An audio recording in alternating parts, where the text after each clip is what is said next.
अंग्रेजी राजतंत्र के प्रतीक सेंगोल को सत्ता हस्तांतरण के समय अंग्रेजों ने पंडित नेहरू को सौंपा था, जिसे नेहरू ने इलाहाबाद के म्यूजियम में रखवा दिया था।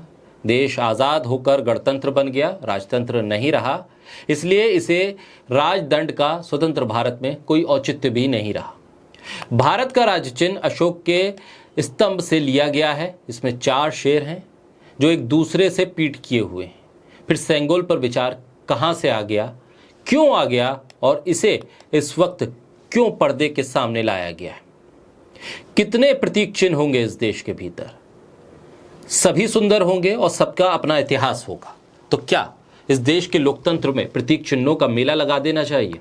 ऐसे में एक और प्रतीक चिन्ह, राजकीय प्रतीक चिन्ह के सामने लाकर किस तरह की सियासत हो रही है? अब तक संविधान, न्याय और बंधुत्ता के शासन का द्योतक जो प्रतीक चिन्ह था, अब उसके आगे सेंगोल को क्यों रखा जा रहा है? अब ये सेंगोल संसद में रखा जाएगा। लोकतंत्र में आखिर राजशाही की इस निशानी का क्या औचित्य है?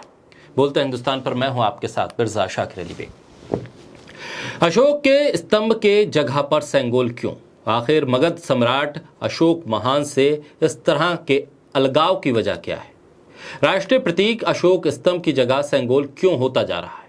राजतंत्र के प्रतीक सेंगोल को प्रजातंत्र का प्रतीक क्यों बनाया जा रहा है?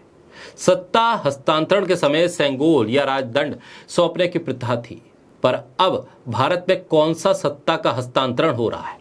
पीएम मोदी 28 तारीख को कौन सी सत्ता का हस्तांतरण कर रहे हैं या किसी से सत्ता हस्तांतरण के तौर पर ले रहे हैं?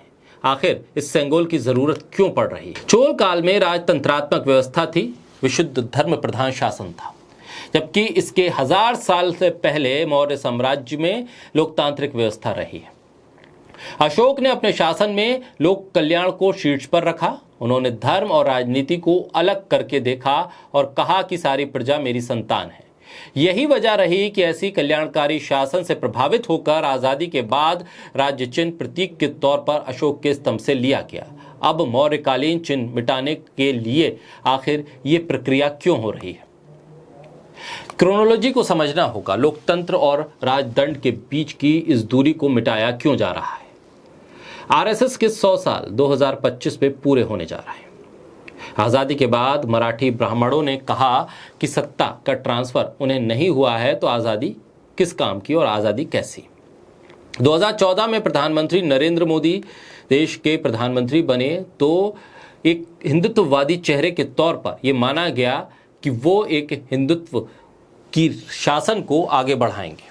प्रधानमंत्री नरेंद्र मोदी 2014 में जब प्रधानमंत्री बने तो हिंदुत्व की सियासत करने वाले, भगवा राजनीति को आगे बढ़ाने वाले लोगों का मानना था कि पृथ्वीराज चौहान के बाद कोई हिंदुत्ववादी चेहरा पहली बार सत्ता में आ रहा है। संसद की नई बिल्डिंग बन रही है। दिन भी तय कर दिया गया है 28 मई, सावरकर का जन्मदिन।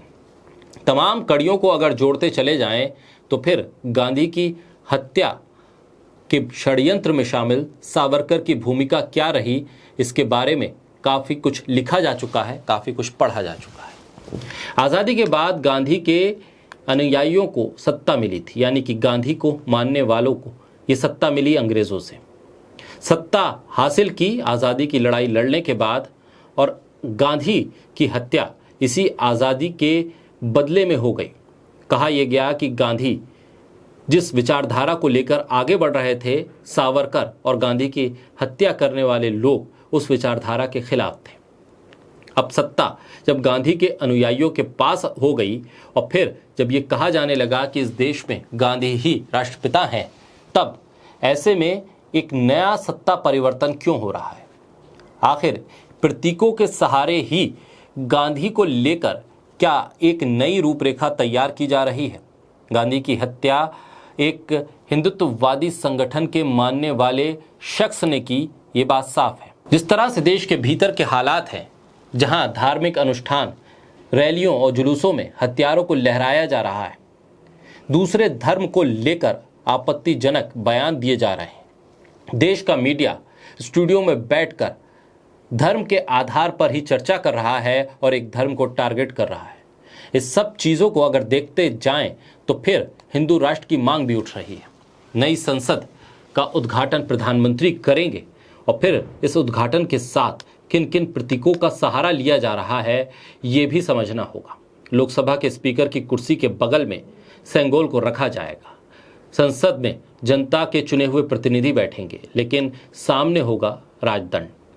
सेंगोल किस धर्म के राजा ने इस्तेमाल किया था? क्या एक बार फिर हम धर्म की सियासत की तरफ बढ़ रहे हैं?